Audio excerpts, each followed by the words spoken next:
Bonjour à tous et bienvenue dans ce 23e numéro de Côté Pêche, un numéro anniversaire puisque cela fait 5 ans que notre magazine existe. Inutile de vous dire que nous sommes ravis, heureux de vous retrouver ici dans ma région, dans le sud-ouest. Bienvenue à la maison. Donc vous le voyez derrière moi, un haut lieu du bassin d'Arcachon sur lequel nous nous trouvons actuellement. Il s'agit des cabanes Tchanké qui sont inscrites au patrimoine mondial de l'UNESCO. C'est vous dire si ce terroir est assez riche en pêche notamment, en chasse aussi. À quelques encablures d'ici, la fameuse dune du Pilat, la plus haute dune d'Europe, mais aussi le Cap Ferret qui donne une fenêtre ouverte directement sur l'océan. Des bons spots de pêche également, vous allez pouvoir le constater. Et ici, cette île aux oiseaux entourée des fameux parcs à huîtres, les huîtres du bassin d'Arcachon. Nous aurons l'occasion tout à l'heure de pêcher à pied, vous allez le voir, mais je vous laisse tout de suite découvrir le sommaire de cette émission. Allez, commençons ensemble cette émission, comme à son habitude, par notre rubrique Images de pêcheurs. Nous rejoindrons Robert, pêcheur du bord averti du bassin et fondateur d'un forum de pêche dédié à cette région d'Aquitaine. Il va nous expliquer les différentes espèces présentes dans ce département et sur le bassin, appâts et montages spécifiques à utiliser en fonction des espèces recherchées et notamment pour la dorade grise ou grisée. Nous partirons ensuite rejoindre Michael qui sera notre fil rouge de cette 23e émission pour notre rubrique Nouvelle Vague. En effet, ce guide de pêche nous fera découvrir sa région au travers d'une partie de pêche à pied, à la recherche des différents coquillages et autres mollusques bivalves du bassin d'Arcachon. Je vous propose de partir cette fois-ci rejoindre Didier et Minot, de passionnés amoureux de la pêche en bateau. Ils nous feront découvrir une technique de pêche simple et très ludique, en passant de l'oblade au pagre. Il s'agit d'une pêche au broumé. Pour notre rubrique pêcher-manger, nous retrouverons bien évidemment, comme à notre habitude, notre chef Michael. Il nous propose aujourd'hui de nous cuisiner un filet de grisée, vu en début d'émission, accompagné de couteaux, de palourdes et autres coquilles fraîchement pêchées à pied par notre autre Michael, guide de pêche au bassin d'Arcachon. Nous partirons ensuite à Port-Lande, rejoindre Jacques Palmer, concessionnaire Quicksilver à Hyères-les-Palmiers, pour notre essai bateau. Il va nous présenter un modèle très apprécié de la gamme en cette période estivale pour son côté pêche-promenade, offrant un grand confort et une belle place à bord, l'Active 605. Et enfin, pour terminer cette émission, je vous le disais, nous fêterons les 5 ans de cette belle histoire côté pêche, pour laquelle nous n'avons naturellement pas manqué de prendre beaucoup de plaisir et de rigoler. Je vous propose de voir ou revoir le making-of des meilleurs moments de ces 5 années déjà passées ensemble.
Allez, après ce petit sommaire alléchant, eh bien, je vous propose de nous retrouver ici en tête de pont de ce bateau que nous allons retrouver tout à l'heure en compagnie de Michael qui est guide de pêche. Il va nous emmener sur le bassin.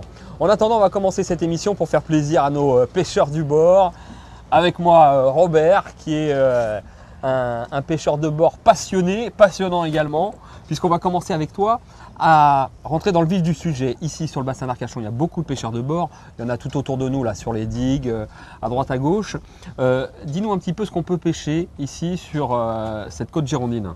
Le bar, le maigre, l'arrêt, le carlet, la sole, le turbo, toute variété de poissons.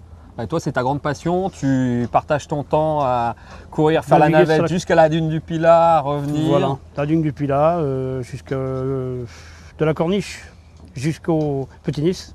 Voilà, alors la Corniche, pour ceux qui ne connaissent pas, c'est un endroit bien spécifique au pied de la dune du Pilat jusqu'au Petit Nice, c'est une autre plage un petit peu plus loin. Alors justement, en parlant de poissons qu'on peut pêcher du bord, toi tu pêches aussi l'arrêt du bord. Oui, les grosses ripastonagues. Ouais. Il y a deux records, une de 44 kg, une de 55 kg. Ici? Pris à la sardine, oui, à la plage de la Lagune. Ouais, c'est un petit peu plus en bas là. Hein. Un peu plus en bas, oui, avec du 40 centièmes, avec des montages traînards avec de la sardine qu'on n'a pas. Et ça, on les trouve à quelle période à peu près? Entre mai et octobre. Mai et octobre, donc on est à peu près dans la bonne période pour ceux qui nous regardent. C'est un poisson super combatif, l'arrêt aussi. Tout à fait, ça met une grande tape sur la canne, ça l'appuie d'un seul coup à la touche. Ça fait un gros départ de 150-200 mètres. Ah oui, tant que ça? Ah oui, j'ai une bobine qui a été vidée entièrement. Ouais. 300 mètres sur un BG90, un Daiwa. Ouais. Voilà, mais le plus beau, c'est la remettre à l'eau, la relâcher. Hein. C'est le plus grand des plaisirs d'un pêcheur. Ouais. Pour les surtout des poissons de ce poids-là, ça doit être impressionnant. Et l'envergure? À l'envergure, je ne me rappelle plus d'1 mètre 50 de largeur. Ouais, ça doit être étonnant. Ah oui, c'est une masse dans l'eau. Ouais. Il y a une pêche qui a ta préférence aussi, c'est quand même la pêche du griset au mois de mars, quand il commence à rentrer. Oui, le gros charbonnier. Alors, on longe les plages devant le banc d'Arguin, sur la plage du Petit Nice. En marchant souvent ce magnifique décor, on monte le matériel tranquillement, on prend plaisir, c'est une passion. Tu as des spots en particulier? Le Petit Nice, l'île Beaucross. Ouais. C'est le nord du Petit Nice. Allez, pour ceux qui connaissent, comme ça, ce sera un petit c'est clin d'œil. une grande fosse avec des grands fonds, donc ça ne sert à rien de lancer très fort. Ouais. On a une profondeur assez plus de 20 mètres. Ah oui, il y a plus de 20 mètres là. Ah oui, il y a plus de 20 mètres. Alors ce qu'il faut savoir aussi, c'est que sur la côte, on a des décrochés très profonds. Voilà, ce sont des tombants, Hein. donc on est obligé d'utiliser des montages adaptés. Ouais. Parce qu'autrement, le fil se prend dans le tombant et le pont reste coincé. Et là, c'est après, impossible. tout est coincé. Et alors on perd les bas de ligne. Justement, moi je voudrais que tu nous présentes un peu deux techniques là. Et à propos des tombants, je crois que c'est celui-ci. Oui, mais les deux. On va commencer par celui-là. Ça, c'est un montage en pilote. Hein. Voilà, on va le déplier. Donc là, tu mets un plomb de combien? Ça, c'est un pont de 110 grammes. Ouais. Après, c'est suivant les coefficients par rapport au courant. Donc, on peut monter jusqu'à 150 suivant la plombée de la canne, mais éventuellement.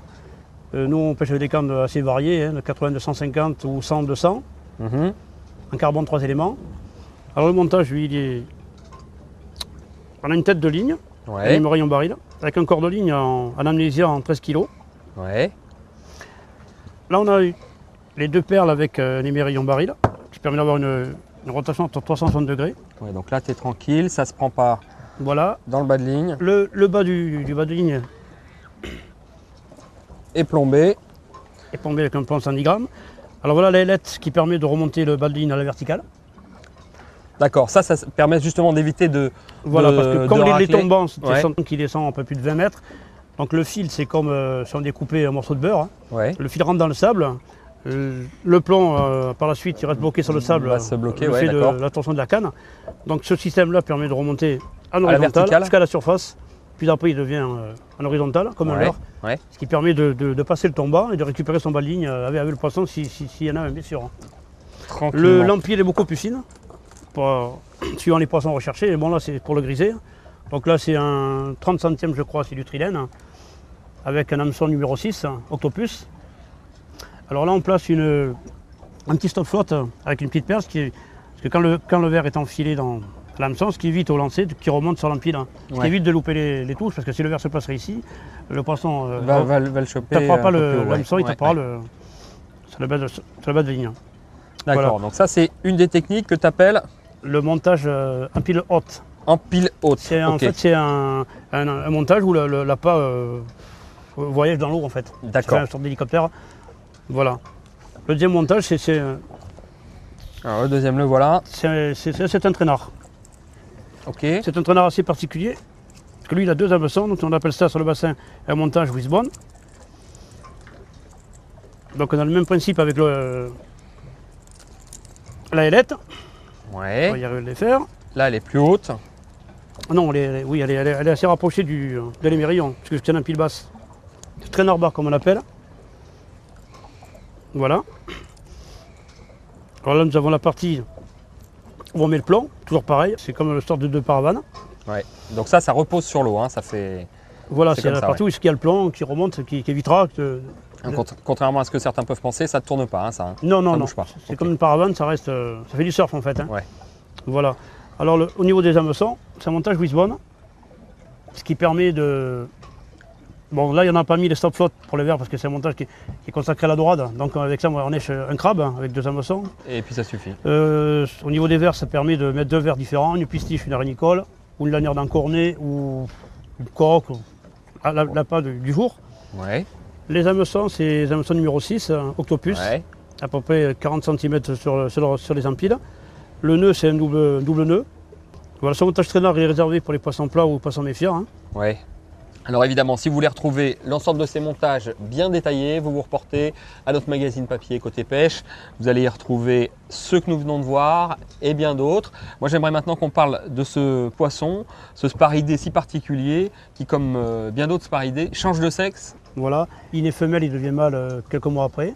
Ouais. Et on obtient des belles pièces hein, au niveau combatif. C'est un poisson très très combatif, de 1 ou 2 kg. Ouais. On le pêche à divers appâts. Ouais. La pistiche, la rénicole, le filet de maquereau, Ouais. lanière d'encornet. Ouais. Et c'est très agréable à pêcher. Hein. Bonne sensation en bout de canne. Ah, tout à fait, oui. Alors, je voudrais également qu'on souligne que tu es à l'initiative d'un forum de pêche Fondateur du d'un bord. forum, oui, Ouais. de pêche en mer. C'est www.surfcasting Airport. Surfcasting Airport, vous notez. Les gens viennent s'inscrire, ils postent leur compte rendu. Il y a un partage qui se fait au niveau des montages, des coins de pêche, tout ce qui est passion de pêche en mer en fait. Hein. Ouais. Voilà, et c'est une très très bonne ambiance. D'accord, eh ben écoutez, ça c'est dit. Je vous invite à vous y reporter. En attendant, nous allons partir du côté de la Méditerranée. Cette fois, on va retrouver Didier et Minot. Vous allez voir, c'est deux passionnés. Ils pêchent très souvent ensemble. Et ils nous emmènent cette fois pêcher au Broumet.